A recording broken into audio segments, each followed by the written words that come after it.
Jabalpur high court ने बिना वैध वीजा भोपाल में रह रहे अफगानिस्तान के युवक सैयद राशिद को राहत देने से इनकार कर दिया है। कोर्ट ने भोपाल प्रशासन की ओर से जारी किए गए लीव इंडिया नोटिस और दर्ज एफआईआर को वैध ठहराया। सैयद राशिद दिसंबर 2019 में स्टूडेंट वीजा पर भारत आया था और भोपाल में एमए जर्नलिज्म की पढ़ाई की। कोरोना के कारण उसका वीजा 2024 तक बढ़ाया गया, लेकिन अवधि समाप्त होने के बाद भी वो एक निजी विश्वविद्यालय में नौकरी करने लगा। हाईकोर्ट ने इसे विदेशी अधिनियम 1946 का उल्लंघन मानते हुए भारत छोड़ने के आदेश को सही ठहराया।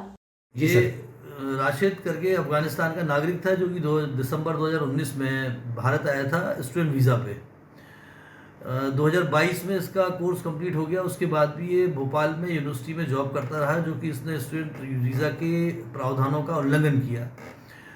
कोविड के कारण 2024 तक भारत सरकार ने मानवता के नाते इसका वीज़ा एक्सटेंशन भी किया, परंतु 2024 के बाद भी ये यूनिवर्सिटी में स्टूडेंट वीज़ा पर ही काम करता रहा और ये भारत देश में अवैध रूप से निवास कर रहा था, जिसकी जानकारी भोपाल एडमिनिस्ट्रेटर को मिलने पर डिप्टी कलेक्टर भोपाल ने इसको एक लीव इंडिया नोटिस दिया, जिसमें 8/1/2025 को इसको भारत देश छोड़ने का आदेश दिया गया था, जिसको इसने माननीय उच्च न्यायालय में चैलेंज किया था, जो कि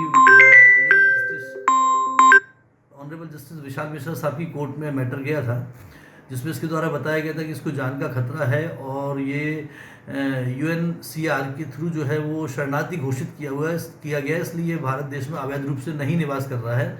इसका स्टेटस जो है वो शरणार्थी का है, जिस पर मेरे द्वारा मध्य प्रदेश सरकार का पक्ष रखते हुए बताया गया कि चूँकि ये स्टूडेंट वीज़ा पर भारत आया था और 2022 में ही इसका स्टूडेंट वीज़ा जो है वो एक्सपायर हो गया था और 2022 से लगातार ये अवैध रूप से यहाँ निवास कर रहा था और रोज़गार वीज़ा नहीं होने के बावजूद भी ये यूनिवर्सिटी में जॉब कर रहा था।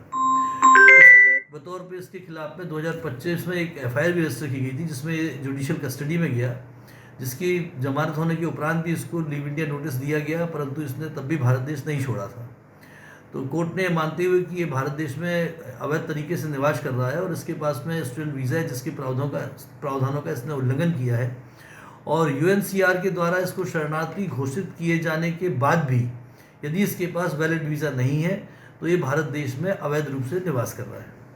किसी खंडपीठ पे था ये ऑनरेबल जस्टिस विशाल मिश्रा साहब की खंडपीठ में था। क्या इसमें नोटिस दिया जी, क्या बोले? नहीं, नोटिस तो कोर्ट ने इनिशियली शुरू में दिया था जब पिटीशन इसकी एडमिट हुई थी। ये तो फाइनल वर्डिक्ट कोर्ट दे चुका है कि लीव इंडिया नोटिस जो है वो वैधानिक है और ये इंडिया में अवैध रूप से निवासरत था।